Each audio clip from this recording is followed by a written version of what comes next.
ഇങ്ങനെ അടച്ചെടുക്കുക. ഓക്കെ, എന്ത് ചെയ്യേണ്ടത്? ഒറ്റ കുത്ത് ഇതുണ്ട്, അതൊക്കെ അങ്ങോട്ട് പോകുന്നുണ്ടോ?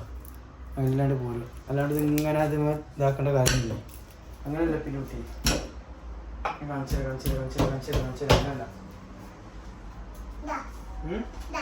അങ്ങനല്ല.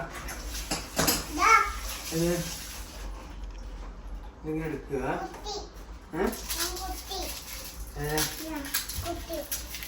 അങ്ങനല്ല, ഇത് ഇങ്ങനെ എടുത്തിട്ട് എന്ത് ചെയ്യുക?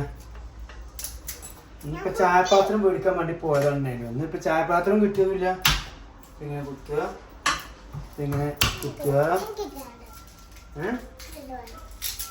ഏതേ ഇങ്ങനെ കുത്തുക, ഇങ്ങനെ കുത്തുക. മാറിയില്ലേ? ഇങ്ങനെ കുത്തുക. എന്നിട്ട് എന്ത് ചെയ്യാ? ഇതിങ്ങനെ ഓരോന്ന് എടുത്ത് ഞാൻ ഉറങ്ങുമ്പോ കണക്കണാന്ന് പറഞ്ഞിട്ട് വന്നിട്ട് ചെവി കിടന്ന് കിരിക്കാൻ വേണ്ടി അടിക്കരുത് കേട്ടോ. ഞാൻ വാരി കിട്ടിയ പറഞ്ഞു എന്തില്ല അത്.